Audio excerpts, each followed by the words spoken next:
handphone Tejo ini lowbat dan tiba-tiba mati. Yah, lowbat. Tapi anehnya, tiba-tiba di handset Tejo terdengar suara nenek-nenek tadi. Aku isi melu kowe, aku isi ngetotke kowe.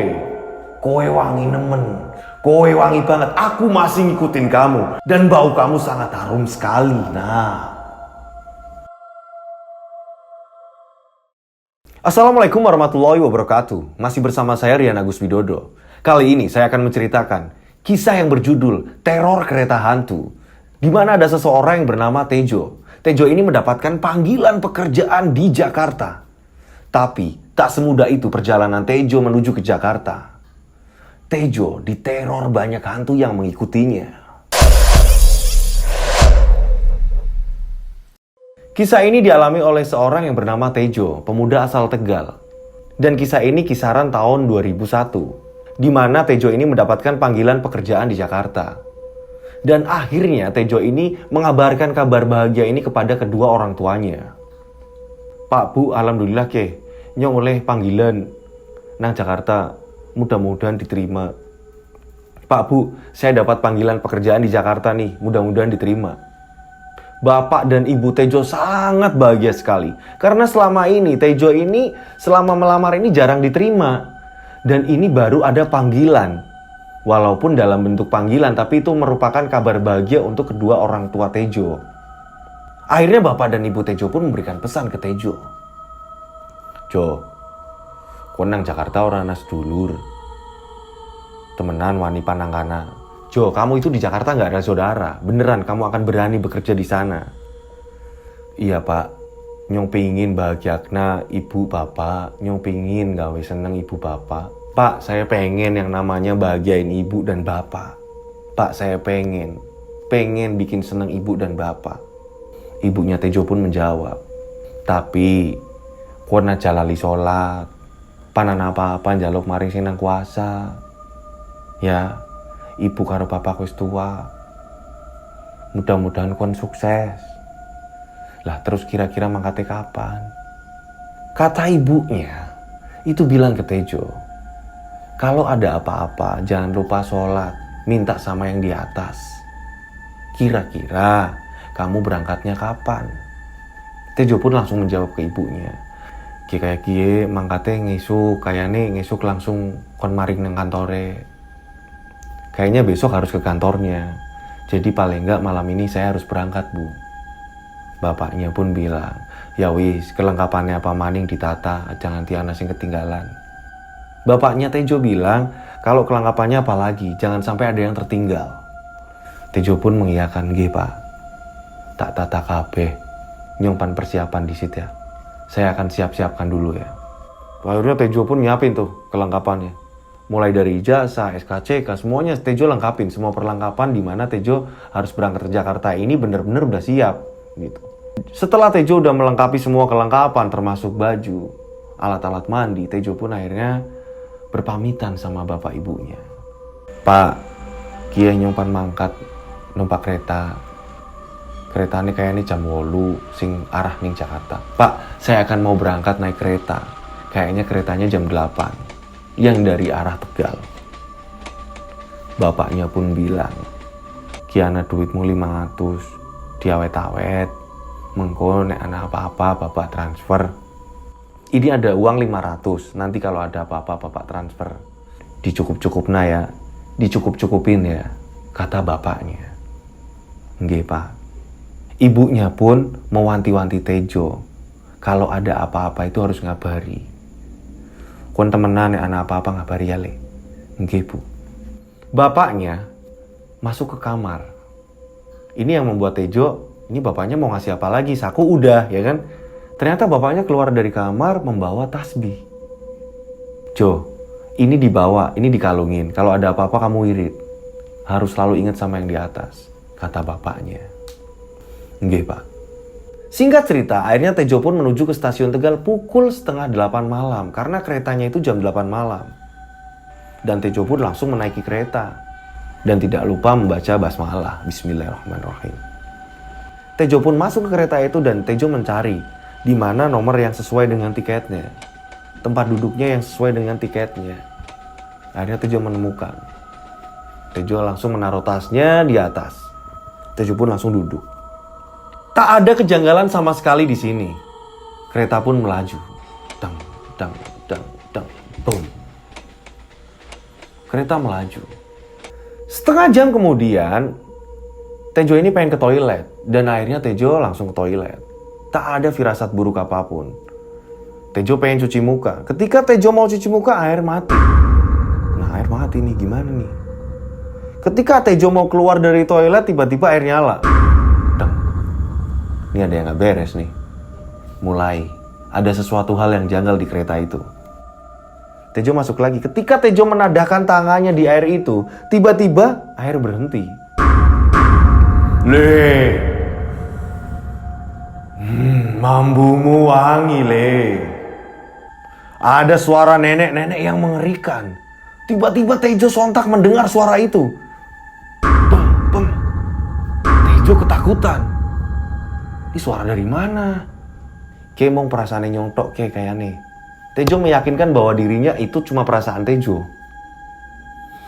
Kon wangi ya, Le.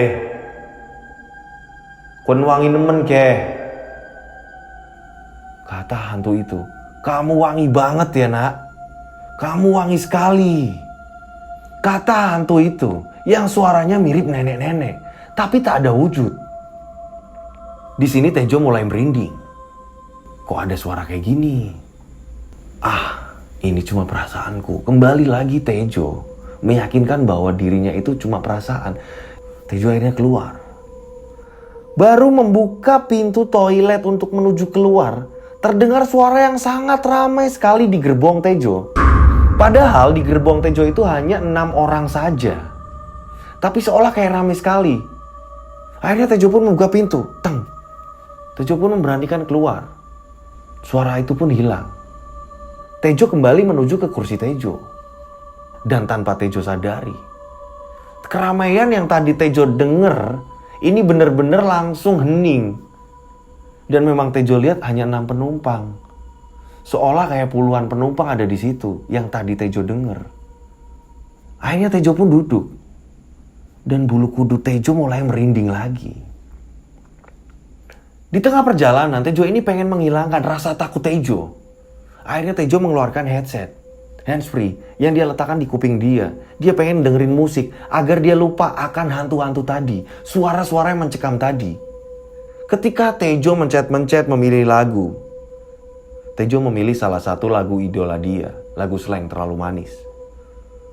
Baru seperempat lagu itu, tiba-tiba handphone pun mati. Tep, lowbat. Handphone Tejo ini lowbat. Dan tiba-tiba mati. Yah, lowbat. Tapi anehnya, tiba-tiba di handset Tejo terdengar suara nenek-nenek tadi. Aku isih melu kowe, aku isih ngetotke kowe. Kowe wangi nemen. Kowe wangi banget, aku masih ngikutin kamu. Dan bau kamu sangat harum sekali. Nah, Tejo kaget langsung mencopot handsfree itu. Tejo melihat handsfree itu, handphone pun keadaan mati. Tejo pun kebingungan lagi kan, panik Tejo. Sementara orang di sekitar Tejo, di bangku-bangku samping-samping Tejo ini sedang pada tidur. Gak ada aktivitas sedikit pun di situ. Kondektur pun belum datang untuk ngontrol karcis Tejo. Di situ tuh bener-bener hening. Tejo kebingungan nih, headset bisa bunyi sendiri. Tejo mulai ketakutan. Tiba-tiba di handset itu ada suara nenek-nenek. Tejo mulai ketakutan. Boom. Aneh gak beres nih. Kiono sing ora bener ke. Nyumping men ke. Ini ada yang gak beres nih. Aku gimana nih? Tejo sangat-sangat ketakutan sekali. Di tengah ketakutan Tejo terdengar suara pemberitahuan bahwa sebentar lagi menuju kota Brebes. Tejo pun lega. Karena bagi Tejo bakalan ada penumpang baru lagi yang mengisi bangku-bangku kosong. Gak cuma 6 orang itu doang gitu. Ternyata benar. Ada satu orang ibu-ibu yang membawa anaknya. Jadi ada ibu-ibu yang membawa anaknya masuk ke gerbong Tejo. Dan tepat, ibu ini duduk di seberang kursi Tejo. Jadi penumpangnya ini gak cuma 6, datang lagi 2, ibu dan balita itu tadi. Balita itu sekitar usianya 2-3 tahunan. masih menyusu pada ibunya. Tejo pun menyapa, "Bu." "Iya," ibu pun menjawab. Singkat cerita, kereta pun lanjut. Baru 1/4 jam kereta itu jalan. Tiba-tiba bayi yang ada di ibu itu melihat Tejo ini langsung menangis. Menangis histeris. Tejo tampak bingung lagi Tejo. Padahal Tejo ini gak ada apa-apa, tapi bayi itu melihat Tejo kayak ada sesuatu hal yang aneh. Nangis kenceng sekali. Sampai akhirnya Tejo pun risih. Tejo akhirnya memalingkan mukanya ke jendela daripada ke anak itu, daripada ke bayi itu. Tejo pun akhirnya memalingkan mukanya, berharap bayi itu tenang. Ketika Tejo memalingkan mukanya ke jendela, ternyata di situ ada makhluk yang lidahnya begitu panjang, sedang menjilat-jilat kaca di depan Tejo. Tejo langsung ketakutan. Di situ bentuknya itu nggak jelas, mukanya itu hancur, tapi lidahnya panjang. Dia menjilat-jilat jendela kereta itu. Tejo langsung ketakutan, minta ampun. Tejo bingung di situ. Tejo panik di situ. Tejo menutup matanya. Ketika Tejo menoleh lagi, itu nggak hilang. Ketika Tejo melihat ke anaknya malah nangis. Tejo bingung. Tejo berdoa di situ, berdoa. Tak lama kemudian setelah Tejo berdoa, makhluk itu pun hilang. Kok kayak ini nemen ya? Nyumpan mengataring Jakarta, tapi kayak nemen. Kok kayak gini banget? Saya mau berangkat ke Jakarta aja kok banyak rintangannya. Tejo pun bingung. Anak kecil yang sedang menyusu pada ibunya tiba-tiba diam ketika makhluk halus yang di samping Tejo di kaca kereta tadi hilang. Spontan anak kecil tadi pun langsung diam. Tejo bingung dan berdoa. Dan Tejo memaksakan diri untuk memejamkan matanya. Tapi sial, yang namanya ketakutan, yang namanya gak tenang, akhirnya jatuhnya kebelet pipis. Mau gak mau Tejo harus ke toilet lagi. Yang dimana toilet tadi tahu sendiri, ada suara nenek-nenek. Tapi akhirnya Tejo memberanikan diri. Mau gak mau harus ke toilet, daripada kencing di celana. Akhirnya Tejo pun ke toilet. Ketika ke toilet biasa-biasa aja, Tejo pun, oh masih aman kok. Dan ada orang lalu lalang juga. Ada 2 orang yang lalu lalang papasan dengan Tejo. Oh aman kok. Ya udah, tak ning toilet baiklah. Akhirnya Tejo pun menuju ke toilet. Ketika Tejo memasuki toilet, semuanya lancar. Tejo coba mengetes kiri kanan Tejo, oh nggak ada apa-apa, aman. Tejo ngetes juga keran air, oh nyala, gitu kan. Oh ya udah. Tejo pun mulai pipis. Setelah Tejo kelar membuang air kecil, akhirnya Tejo kembali cuci muka. Kembali Tejo cuci muka. Tang. Wah, boom! Ternyata darah. Tejo kaget. Ternyata yang buat cuci muka Tejo ini darah. Darah yang deras mengalir dari keran. Tejo kaget. Tejo panik. Tejo tambah ketakutan. Dan sial, pintu toilet gak bisa dibuka. Gak bisa dibuka. Bener-bener Tejo terkunci di situ. Tejo teriak-teriak, tolong, gak ada yang tahu. Gak ada yang denger satupun, gak ada yang denger. Tejo tambah panik, tambah ketakutan. Gak ada yang denger Tejo teriak-teriak. Air keran terus ngocor. Itu darah, bentuknya itu darah, bukan air. Tejo tambah ketakutan, membuka pintu pun gak bisa dibuka. Dan Tejo pun ingat pesan bapaknya. Panana apa-apa wirid, ki dikalungna tasbih. Akhirnya Tejo pun mengambil tasbih itu dan Tejo mulai wirid. Tiba-tiba seketika, keran yang tadinya ngocor darah, tiba-tiba berhenti. Dan pintu pun bisa dibuka. Tejo langsung keluar. Kembali lagi ke tempat duduknya. Anak kecil itu kembali melihat Tejo yang tadinya tidur. Kebangun melihat Tejo. Anak kecil itu pun kembali menangis. Tejo pun bingung ngatasin anak ini. Ketika Tejo memalingkan muka ke jendela, takutnya ada makhluk itu lagi. Makhluk yang dimana lidahnya sangat panjang. Akhirnya Tejo cuma menundukkan kepala, berharap Tejo bisa tertidur. Singkat cerita, setengah jam kemudian ada pedagang asongan yang datang menawarkan makanan untuk Tejo, menawarkan jajan. Mas, pingin jajan ora? Mas, pingin jajan enggak? Ini ada kacang rebus anget. Tejo pun, oh ya bu, boleh bu, kacang rebusnya 2 bungkus. Tejo pun bilang, berapa ini bu? 10.000 bae mas. Tejo pun mengeluarkan uang 10.000. Tejo pun mengambil kacang itu. Tejo pun meletakkan kacang itu tepat di kursi Tejo. Tanpa disadari ternyata pedagang tadi ada jajan yang terjatuh. Dan Tejo pun mengingatkan, mumpung belum jauh si pedagang tadi. Tejo pun mengingatkan, lah kacang ini jatuh. Bu, ini kacang jatuh. Ketika Tejo mau mengingatkan, Tejo menoleh ke belakang. Ternyata pedagang tadi berubah menjadi nenek-nenek yang berlumuran darah sedang mengesot. Boom! Tejo langsung bingung. Langsung Tejo keluar keringat. Merinding, bulu kudus semua keluar. Bulu kudus Tejo keluar berdiri tegak loh. Melihat ternyata pedagang tadi berubah menjadi nenek-nenek yang ngesot. Berlumuran darah. Dan akhirnya Tejo pun buru-buru memalingkan mukanya lagi ke depan. Dan apa yang terjadi ketika Tejo melihat kacang tadi yang Tejo beli? Tejo menengok ke bawah, ternyata kacang itu hilang.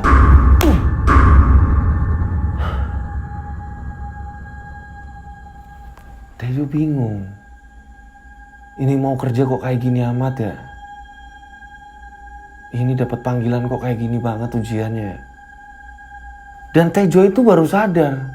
Kereta Tejo ini eksekutif, nggak bakalan ada pedagang asongan. Tejo baru sadar kalau kereta Tejo yang naikin ini nggak bakalan ada pedagang asongan. Karena keretanya Tejo ini tiketnya tiket eksekutif. Astagfirullahaladzim, akhirnya Tejo istighfar. Bingung Tejo.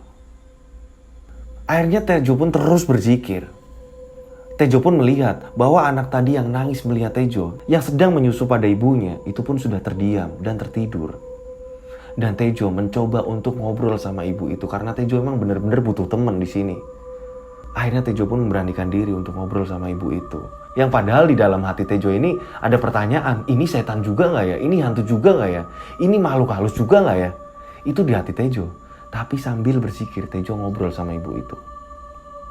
Zikir dalam hati sambil ngobrol sama ibu itu. Bu, ibu tadi lihat nggak kalau di sini ada pedagang asongan? Enggak kok mas. Sepi dari tadi, di sini nggak ada apa-apa kok mas. Tejo bingung. Tejo pun tenang. Tejo meyakinkan dirinya, oh berarti yang tadi aku lihat itu benar-benar hantu. Karena ibu ini nggak lihat. Tejo ini antara bingung dan senang. Bingungnya, ibu ini nggak lihat. Senengnya, oh ini manusia.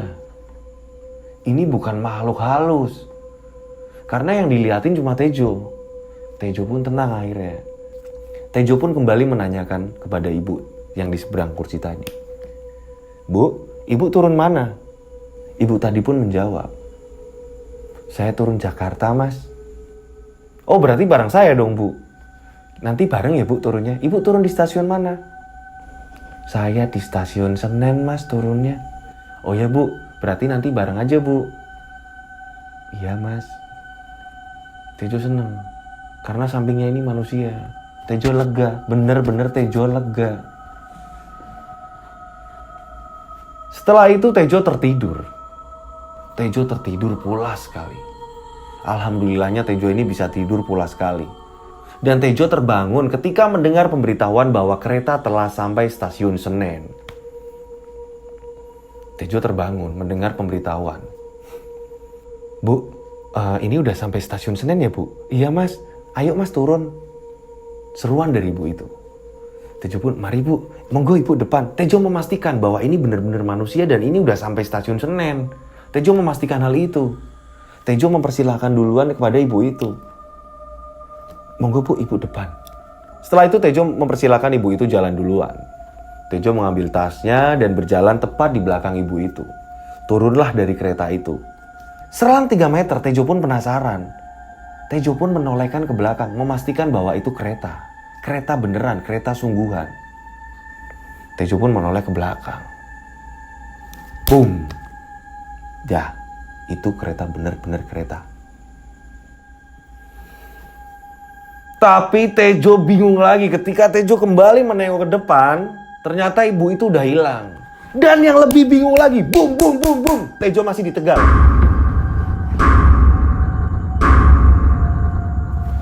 Ternyata Tejo ini masih di Tegal. Nggak kemana-mana, Tejo ini masih di stasiun Tegal. Gila, dari tadi itu Tejo masih di Tegal.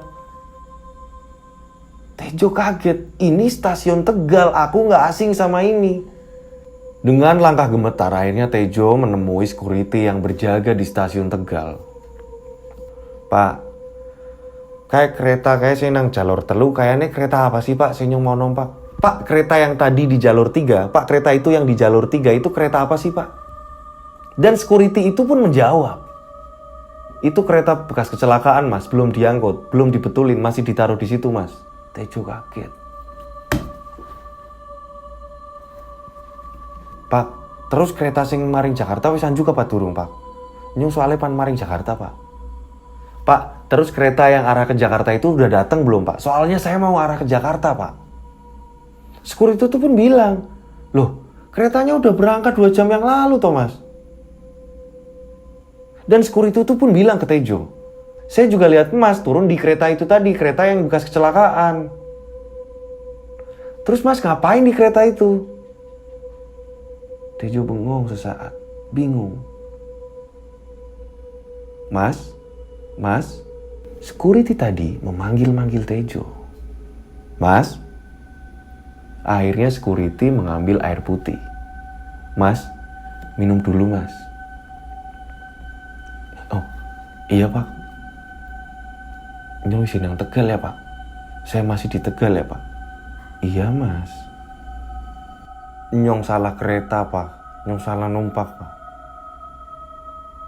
Oh, kok bisa gitu ya Mas? Terus Mas, kiapa naring di? Terus Mas mau kemana? Tanya security itu. Nyong pan balik ya Pak. Saya mau pulang aja Pak. Ya wis, hati-hati Mas. Jawab security itu tadi. Singkat cerita, akhirnya Tejo pun pulang. Sekitar pukul 11:30 malam. Sesampailah Tejo di rumahnya, Tejo mengetuk pintu. Assalamualaikum. Dek dek dek dek. Assalamualaikum. Lama nggak dibukain. Dek dek. Mungkin orang tua Tejo udah tertidur. Dek dek dek dek dek. Assalamualaikum. Dek dek dek dek. Assalamualaikum. Akhirnya ibunya pun terbangun dan membukakan pintu. Ibunya pun kaget. Dan ini kok tekan kene maning. Orang situ maka Jakarta. Ketinggalan kereta apa pime? Lu kok udah sampai sini lagi? Ketinggalan kereta apa gimana? Tejo bingung mau cerita dari mana itu Tejo bingung. Tejo bingung Bu. Tejo bingung nemen ke. Mana belum. Akhirnya ibu pun nyuruh Tejo untuk masuk. Dan ibunya membangunkan bapak.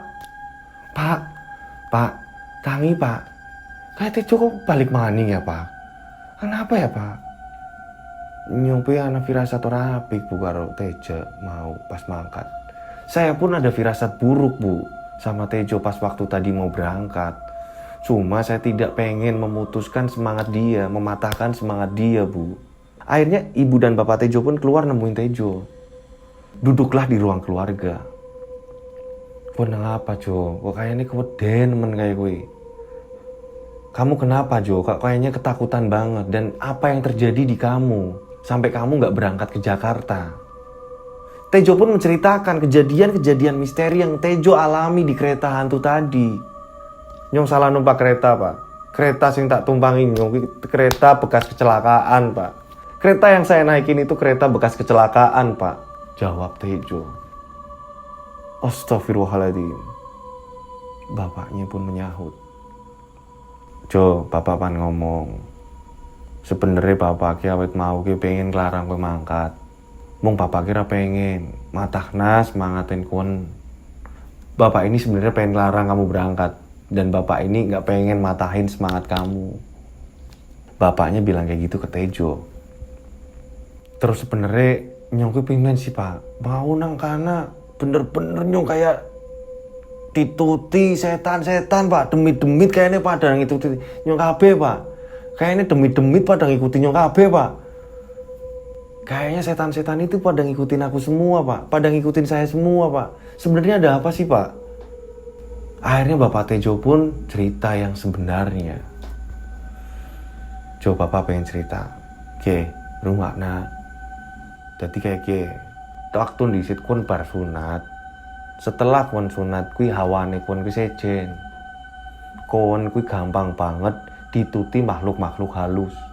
Jadi ketika kamu habis sunat, Jo, itu hawa kamu itu beda sama manusia lain. Hawa kamu itu wangi bagi makhluk halus. Dan makhluk halus itu gampang banget untuk mengikuti kamu. Makanya bapak karo ibu sering ngomong, maring kon sregep-sregepo sembayang, sregep-sregepo sholat, sregep-sregepo deres ngaji. Ben kon selamat, Jo. Makanya bapak dan ibu itu selalu ngingetin agar kamu itu rajin beribadah, agar gak ada makhluk halus yang mengikuti kamu. Tejo pun merenung, menunduk. Dan ibu bapak Tejo pun mengertikan keadaan Tejo yang sekarang memang lagi trauma dengan kejadian yang tadi. Ya wis kayak gitu, Jo. Mending kon loro kerjaan nang kene, saanane ora apa-apa. Bapak kira apa-apa. Bapak kowe seneng kowe gelem berjuang. Mending kamu cari kerja di sini nggak apa-apa, Jo. Bapak itu udah seneng kamu mau berjuang. Ibu bapak itu tidak mengharapkan apapun. Bapak lihat kamu rajin beribadah aja udah seneng. Apalagi lihat kamu sukses. Ya? Nggih, Pak. Ya wis, adus terus turu. Engko bengi salat tahajud bareng Bapak. Nggih, Pak. Itulah barusan kisah misteri dari kisahnya si Tejo yang memutuskan tidak jadi berangkat ke Jakarta dikarenakan memang tubuh Tejo ini bau wangi bagi makhluk halus yang selalu mengikutinya. Terima kasih buat teman-teman saya yang sudah subscribe dan yang belum subscribe lekaslah subscribe agar saya semakin semangat menceritakan kisah-kisah misteri yang lainnya. Dan semoga kalian selalu dilindungi Allah Subhanahu wa taala dan selalu diberi kesehatan. Saya Rian Agus Widodo pamit undur diri. Wassalamualaikum warahmatullahi wabarakatuh. Yos guys.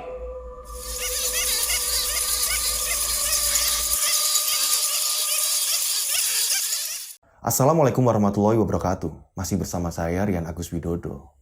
Saya akan menceritakan kisah balas dendam disantet oleh mantan pacar sendiri. Kejadian ini sekitar 2018, di mana Wati diminta oleh orang tuanya untuk membujuk Arif agar Arif segera melamar Wati. Tapi kondisi Arif belum mapan. Tapi Arif ingin membuktikan kepada orang tua Wati kalau Arif benar-benar sayang. Di saat Arif bekerja keras dan ingin membuktikan kepada orang tua Wati, ternyata Wati telah dilamar oleh orang lain. Cirebon 2018. Wati dan Arif adalah seorang pasangan. Mereka berpacaran dan belum menikah. Arif sangat mencintai Wati. Tapi Wati selalu ditegur sama orang tuanya.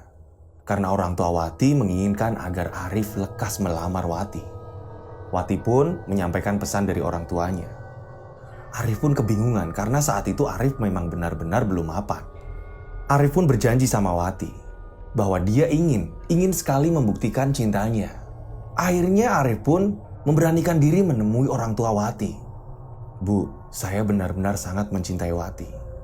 Berilah saya waktu untuk membuktikan keseriusan saya terhadap Wati. Dan Ibunda Wati memberikan waktu 3 bulan untuk Arif benar-benar serius melamar Wati. Akhirnya Arif pun bekerja keras. Arif tidak mengenal lelah. Siang malam dia bekerja bagaikan kuda. Dia gak kenal lelah demi membuktikan cintanya. 1 bulan terlewati. Arif memulai mengumpulkan pundi-pundi yang telah Arif raih. Tibalah bulan kedua. Tidak terjadi apa-apa. Arif pun masih mengumpulkan uang. Terjadi kejanggalan di bulan ketiga. Ketika Arif benar-benar sudah mengumpulkan semua apa yang diinginkan orang tuanya, Arif pun segera menemui orang tua Wati. Dan apa yang terjadi? Ternyata pada hari itu juga, Wati telah dilamar oleh orang lain yang bernama Tomo, pilihan dari orang tua Wati. Bagai tersambar petir, hati Arif hancur berkeping-keping. Arif bingung dan Arif meneteskan air mata. Karena perjuangan Arif selama ini ternyata dikhianati oleh Wati dan keluarganya. Singkat cerita, Tomo adalah orang yang dibangga-banggakan keluarga Wati. di mana kekurangan keluarga Wati telah dicukupi oleh Tomo. Semua kebutuhan di rumah Wati, semua kebutuhan orang tuanya telah Tomo cukupi. Arif pun hanya bisa melihatnya, kebahagiaan mereka berdua. Semakin hari setiap Arif mendengar kabar mereka berdua, Arif selalu teriris dan menangis. Singkat cerita, tepat di tahun baru, Tomo mengajak keluar Wati untuk menikmati pesta malam tahun baru. Kota Cirebon pun sangat ramai. Banyak orang berlalu lalang. Mereka berdua memadu kasih di pergantian tahun. Akhirnya mereka pun memutuskan untuk pulang pukul 2 malam. Tak disangka, ternyata hujan pun turun. Tapi mereka berdua memutuskan untuk tetap pulang. Di tengah perjalanan, saat Tomo mengendarai motor, tiba-tiba ada sosok putih yang menyeberang dengan mengasal. Tanpa melihat kiri kanan, Tomo pun kaget. Tomo langsung membanting setirnya hingga Tomo terpeleset jauh, terbanting sampai trotoar. Wati pun terseret jauh dari kejadian. Akhirnya banyak orang-orang berdatangan untuk menolong. Tapi di sini Tomo sudah tidak sadarkan diri. Hanya Wati yang masih tersadarkan diri. Tomo pun segera dilarikan di rumah sakit. Tapi naas. Dan akhirnya Tomo menghembuskan nafas terakhir di salah satu rumah sakit Cirebon. Wati pun histeris menangis seperti orang gila. Dua keluarganya pun hadir. Mimpi kedua keluarganya pun pecah, hilang, sirna. Karena yang mereka mimpikan adalah pesta besar antara Wati dan Tomo akan segera menikah, kini hilang, musnah. Singkat cerita, hari demi hari, Wati pun mengurungkan dirinya. Wati tidak menemui orang satupun karena Wati benar-benar sangat depresi. Tiba-tiba punggung Wati terdapat satu benjolan. Benjolan yang awalnya kecil, kini mulai membesar. Dan Wati selalu menangis tiap malam. Dan di situ herannya, Wati justru menyebut nama Arif, mantan kekasihnya. Orang tua Wati pun semakin bingung. Karena Wati tidak mau makan sama sekali. Dia hanya minum dan ketawa-ketawa sendiri, habis itu menangis, tawa-tawa lagi, habis itu menangis sambil menyebut nama Arif. Akhirnya, orang tua Wati pun menemui seorang kiai dan bertanya sama kiai itu, "Kiai, mohon tolong anak saya yang tadinya saya ingin menikahkan dengan almarhum Tomo, kini menjadi seperti ini setelah Tomo meninggal. Kiai tolong, ini ada apa? Sembuhkanlah putri saya." Kiai itu pun bilang, "Beri saya waktu 2 hari untuk menyembuhkan si Wati." Setelah 2 hari, masa Kiai itu mengobati si Wati. Kiai itu pun bilang sama kedua orang tua Wati, ini tidak bisa disembuhkan, kecuali Wati dan keluarga meminta maaf terhadap Arif. "Maaf, Pak, Bu, Arif itu siapa ya?" "Oh iya Pak Yai, Arif itu dulu mantannya si Wati. Dan dia saya suruh untuk bekerja keras guna untuk melamar si Wati. Ini terdapat luka yang sangat dalam di hati Arif, Bu. Jadi alangkah baiknya untuk penyembuhan Wati, ibu, bapak, dan Wati harus menemui Arif untuk meminta maaf agar Wati dapat disembuhkan karena benjolannya semakin besar, Bu." Singkat cerita, akhirnya satu keluarga itu pun mencari tahu, mencari informasi di mana keadaan Arif sekarang. Semua teman-teman Arif dihubungin. Tak ada satupun yang tahu keberadaan Arif. Wati pun semakin hari semakin kurus. Benjolan pun semakin membesar. Tangisan tawa histeris Wati pun semakin aneh semakin hari. Hingga ayah dan ibunya Wati putus asa. Hanya bisa pasrah. Karena mereka berdua sangat bingung. Kebingungan mencari keberadaan Arif sekarang yang hilang. Singkat cerita, berapa tahun kemudian, akhirnya Wati pun meninggal. Dan Pak Yai itu datang lagi menemui kedua orang tua Wati dan mengatakan yang sebenarnya. Kalau sakitnya Wati itu adalah terkena santet dari Arif. Sontak, ibu dan bapak Arif pun kaget. Dipikir kedua orang tuanya adalah karma, meminta maaf dan selesai. Ternyata tidak. Arif bermain santet untuk membunuh Tomo dan Wati. Mendengar keterangan dari Pak Yai kalau Wati meninggalnya terkena santet dan yang menyantet adalah Arif, akhirnya orang tua Wati mempunyai pikiran yang sangat licik dan kotor. Mereka ingin balas dendam. Kedua orang tua Wati pergi ke salah satu dukun di daerah Banten. Disitulah kedua orang tua Wati meminta pertolongan kepada dukun agar Arif terbunuh. Kedua orang tua Wati pun memulai ritual dan dibantu oleh dukun dari jarak jauh. Setelah 1 minggu, ternyata Arif berada di Jakarta.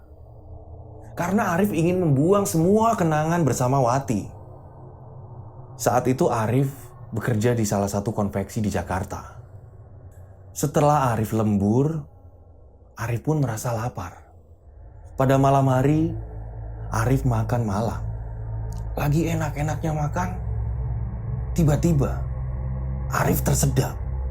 Tak. Arif langsung buru-buru minum. Tapi minuman yang Arif minum itu justru malah membuat Arif ini sesak nafas dan terasa gatal pada tenggorokan, seolah-olah banyak jarum menusuk-nusuk leher Arif. Arif kebingungan. Tak ada satupun orang di situ kecuali pedagang warung. Pedagang warung pun kebingungan. Arif buru-buru minta dibawa ke rumah sakit. Dan di situ pedagang warung bingung, langsung membawa Arif ke klinik terdekat. Dan dokter pun bingung, kebingungan saat itu. Mendiagnosa penyakit Arif ini apa, dokter pun bingung. Arif pun sudah mulai tidak bisa bicara. Hanya darah keluar dari hidung, mulut Arif hingga telinga Arif. Dan saat itu juga Arif meninggal. Ternyata santet dari kedua orang tua Wati telah memasuki tubuh Arif. Selang 2 hari, orang tua Wati pun mendengar kabar kalau Arif meninggal dunia. Kedua orang tua Wati pun sangat senang mendengar kematian Arif. Tapi di sisi lain, mereka juga bersedih atas meninggalnya putri tercintanya Wati. Pelajaran di cerita ini agar kita menghargai perjuangan seseorang dan kita harus bersikap adil akan sesama. Karena bukan harta yang menjadikan kita bahagia, tapi tali persaudaraan yang erat menjadikan kita selalu bahagia. Terima kasih buat yang sudah subscribe dan yang belum subscribe segera subscribe. Agar saya lebih semangat membacakan cerita untuk kalian, para pendengar setia saya. Semoga kalian di rumah diberikan kesehatan. Saya Rian Agus Widodo, sampai jumpa di kisah-kisah misteri selanjutnya. Wassalamualaikum warahmatullahi wabarakatuh. Yos guy.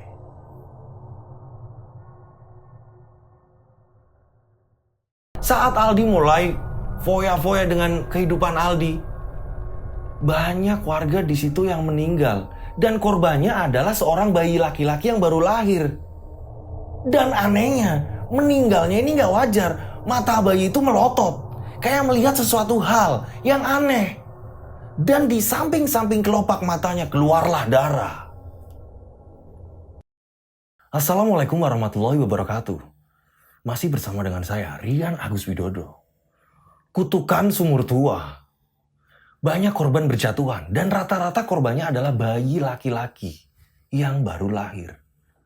Dan rata-rata kematiannya, mata terbelalak seolah bayi itu melihat sesuatu yang aneh. Terima kasih buat teman-teman saya yang sudah subscribe. Semoga kalian selalu dilindungi Allah Subhanahu wa Ta'ala dan selalu dilimpahkan rezeki yang banyak. Amin. Kisah ini dimulai dari pemuda yang bernama Aldi.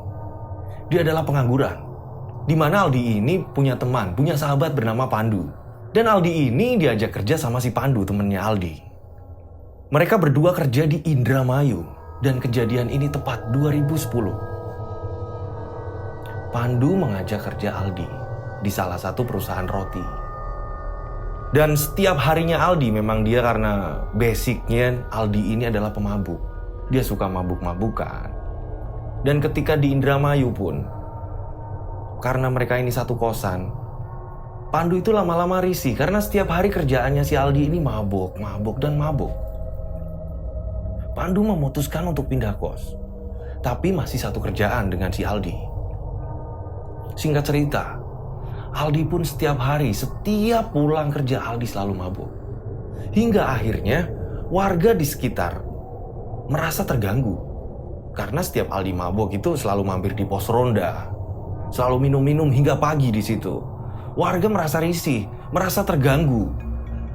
Dan akhirnya warga pun gatal, risih, kesal, ngomong sama Pak RT, ngadu sama Pak RT. Pak, ini Aldi orang baru di sini tapi setiap hari kerjaannya mabok, Pak. Kita sebagai warga risih, Pak. Gak enak dilihat kampung lain, Pak. Pak RT pun akhirnya tergugah. Dan Pak RT menegur Aldi. Pak RT ini orangnya sangat baik banget sama Aldi itu. Walaupun Aldi ini orang baru, Pak RT pun peduli sama Aldi. Aldi ini dibilangin lah sama Pak RT. Mas Aldi, tolong kalau mabuk ya mbok jangan di tempat warga, Mas. Kalau memang Mas Aldi ini suka mabuk, saya tahu anak muda sekarang itu gimana, Mas. Kalau bisa, mending di kebun, Mas. Gak apa-apa. Yang penting gak ganggu, Mas. Saya pengen warga di sini ya juga sama-sama saling menjaga, Mas. Karena yang negur Pak RT, dan Pak RT ini sangat baik sama Aldi. Akhirnya Aldi menuruti apa kata Pak RT. Setiap mabuk, Aldi pun selalu ke kebun. Aldi selalu ke kebun. Dan kebetulan di kebun itu ada sumur tua. Ada sumur tua yang gak terawat. Mungkin usia sumur itu udah ratusan tahun. Karena sumur itu bukan sumur bangunan sekarang. Sumur itu benar-benar sumur kayak peninggalan Belanda. Disitulah Aldi akhirnya mabuk. Setiap pulang kerja Aldi mabuk di situ. Akhirnya Aldi di situ pun inisiatif Aldi sendiri. Dia bakar-bakar sampah agar ada pengapian di situ, ada penerangan di situ. Aldi ngumpul-ngumpulin sampah hingga tempat itu bersih. Secara nggak langsung Aldi ini kayak membersihkan tempat di situ gitu. Padahal memang niatnya Aldi untuk menghangatkan badan sembari Aldi minum minuman keras. Hingga pada suatu hari Aldi ketiduran hingga siang di situ. Wah, buru-buru Aldi karena hari itu adalah hari di mana Aldi harus berangkat pagi. Di situ Aldi kebingungan karena Aldi ini terlambat. Aldi kebingungan. Ketahuan lah sama si bos. Kenapa kamu terlambat? Dan kamu habis ngapain? Bau mulut kamu habis minum. Coba saya pengen lihat tas kamu isinya apa. Karena semakin hari kerjaan kamu semakin kacau, kata bosnya. Aldi pun ketakutan. Enggak, Pak, enggak ada apa-apa, Pak. Isinya cuma air putih biasa, Pak. Bos ini penasaran, pengen geledah tasnya Aldi. Dan ketika digeledah, benar, Aldi menyembunyikan minuman keras, sejenis arak. Kalau orang Jawa bilang ciu. Dan spontan langsung saja bos Aldi memecat Aldi hari itu juga. Bang, Aldi pusing kepala. Bagaimana nggak pusing? Karena tumpuan hidup keluarga Aldi adalah Aldi sebenarnya. Dan Aldi masih banyak hutang-hutang di kampung-kampungnya yang harus Aldi lunasin. Banyak utang Aldi meminjam sana-sini kepada teman-temannya. Dan akhirnya Aldi pun dengan gontai bingung karena udah dipecat. Sementara Pandu temannya masih kerja di situ. Dengan sisa uang, Aldi justru malah membelanjakan minuman. Semua uang dibelikan minuman. Aldi mabok parah saat itu. Seperti biasanya, Aldi mendatangi lagi ke sumur tua itu. Aldi datang lagi ke kebun itu. Sambil Aldi nyanyi-nyanyi, teriak-teriak, meluapkan pusingnya. Dan yang pasti tidak mengganggu warga karena jarak dari pemukiman warga dengan kebun itu lumayan jauh. Hingga Aldi mabuk di situ. Tanpa sadari, tegukan terakhir Aldi minum. Tiba-tiba Aldi tersungkur di bibir sumur. Ini posisinya kalau ini sumur, ini Aldi kayak gini nih. Ngadep ke air malah justru. Dan apa yang terjadi? Tiba-tiba tangan yang berlumuran darah tiba-tiba muncul dari bawah, dari air. Tiba-tiba langsung mencekik Aldi hingga Aldi nggak bisa bernafas. Aldi kebingungan, Aldi mau teriak aja susah. Mencekik Aldi yang sangat kencang sekali. Aldi meronta-ronta, Aldi tetap melawan, Aldi melawan. Dan akhirnya cekikan itu terlepas dari Aldi. Karena memang basic Aldi ini nggak percaya dengan hal-hal kayak gitu. Di sini Aldi justru menantang makhluk itu. Aku raweti. Aku ki neng kene keluru duit. Aku di sini nyari uang. Aku neng kene justru malah resik-resik panggonanmu. Aku ki orang ganggu kowe. Aku mau nunut ngombe neng kene. Nek kowe keganggu orang ini carane.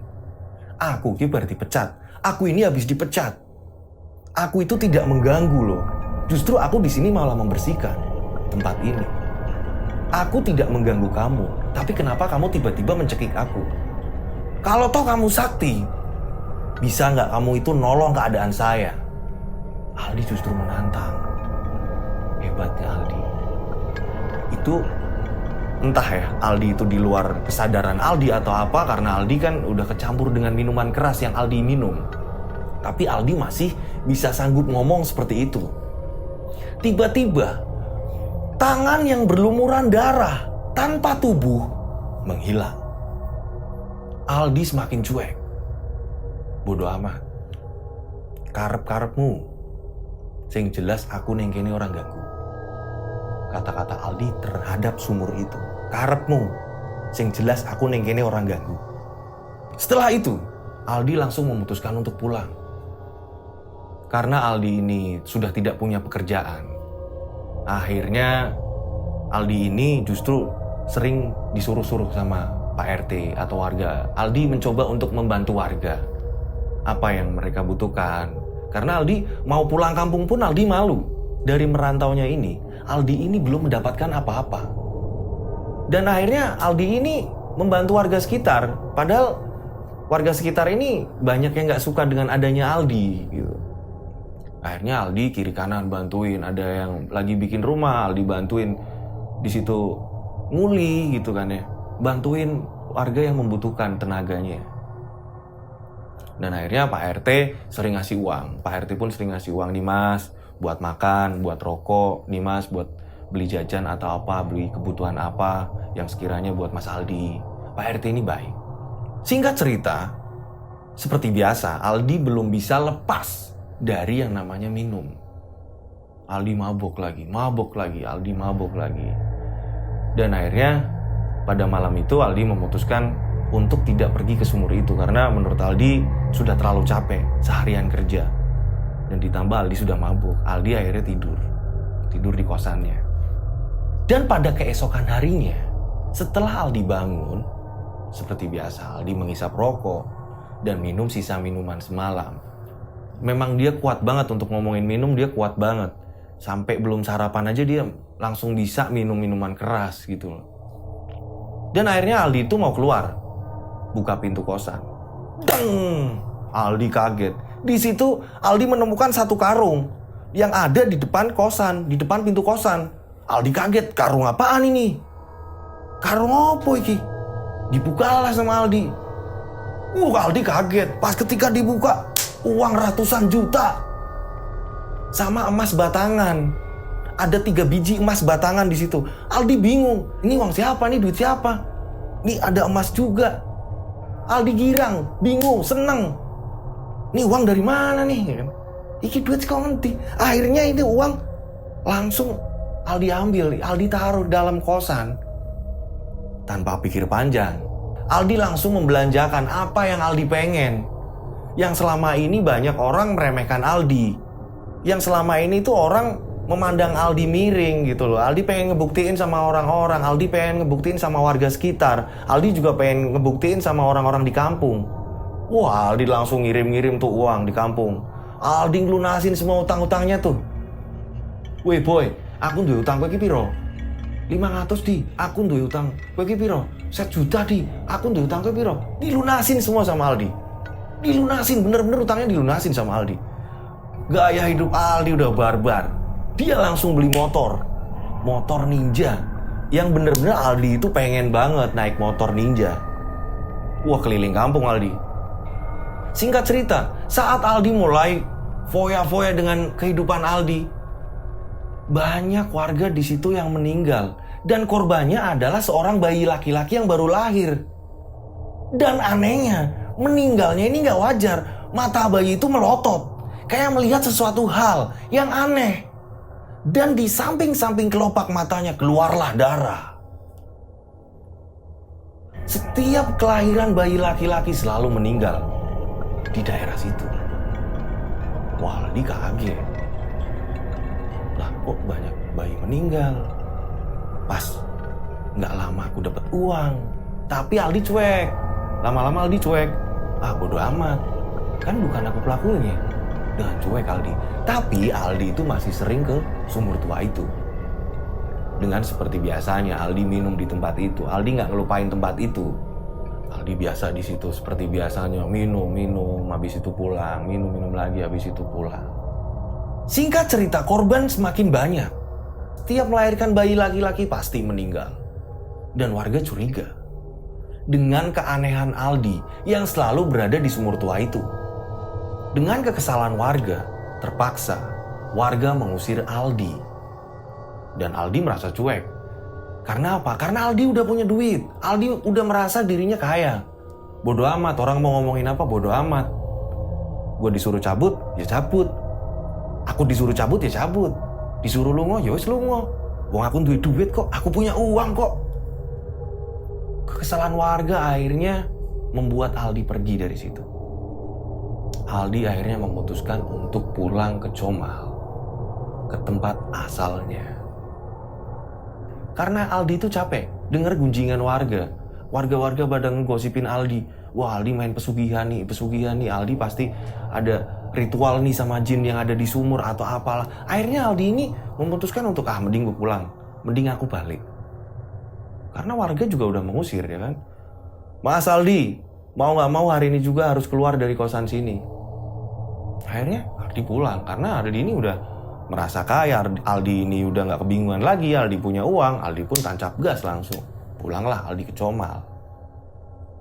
Singkat cerita, akhirnya Aldi pun pulang kampung.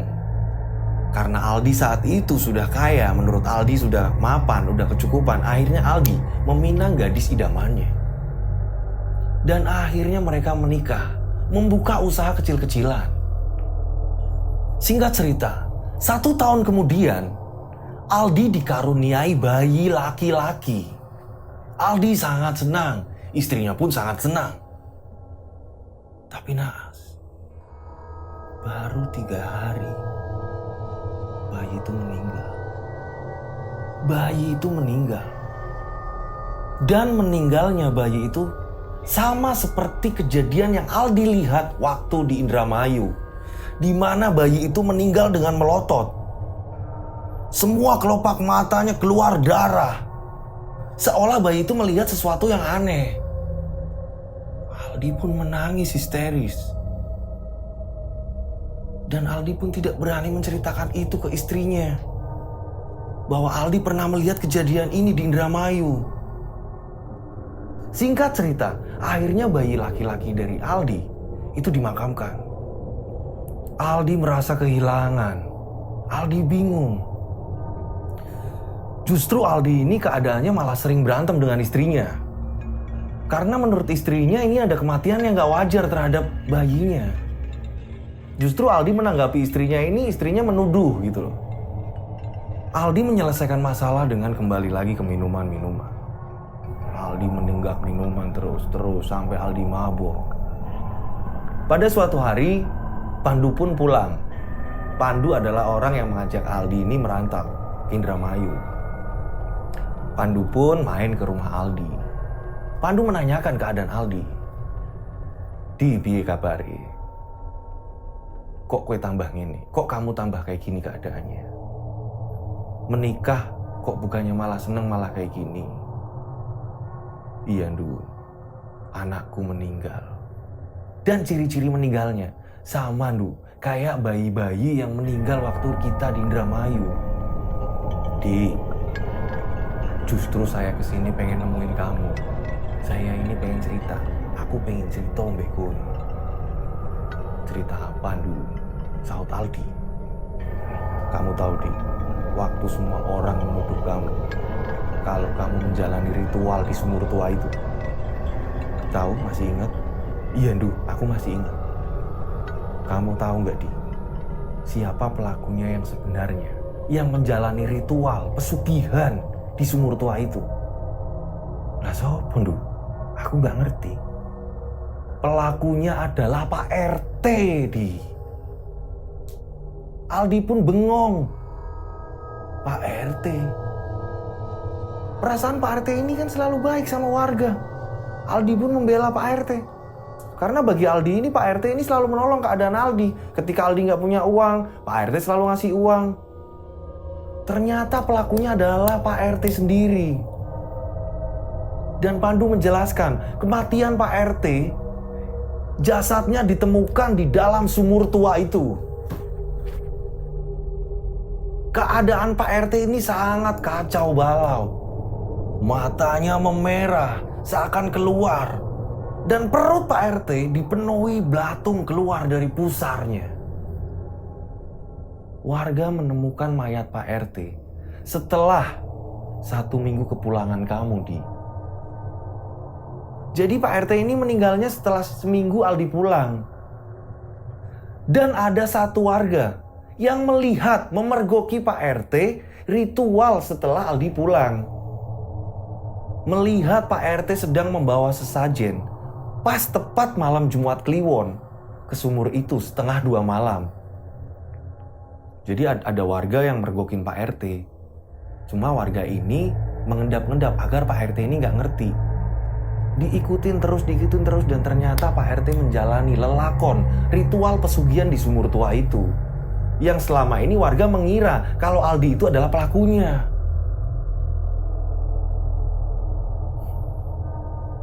Singkat cerita, Aldi pun menanyakan ke Pandu. Du, terus solusinya bagaimana, Du? Aku juga pengen punya keturunan yang sehat, Du. Aku pengen punya keturunan yang hidup, Du. Akhirnya Pandu menyarankan ke Aldi agar Aldi ini pergi ke Kiai. Singkat cerita, akhirnya Pandu dan Aldi menuju ke tetangga desa Aldi dan Pandu, yaitu desa Ginto, untuk menemui Kiai. Di sini akhirnya Aldi konsultasi dengan Kiai itu. Dan Aldi pun menceritakan kepada Pak Yai. Pak Yai, tolong Pak Yai. Sebenarnya apa yang terjadi? Dan baru kemarin saya kehilangan anak laki-laki saya, Pak Yai. Masih bayi, Pak Yai. Apa yang terjadi di dalam diri saya, Pak Yai? Karena meninggalnya anak saya ini nggak wajar. Meninggalnya bayi saya ini nggak wajar, Pak Yai.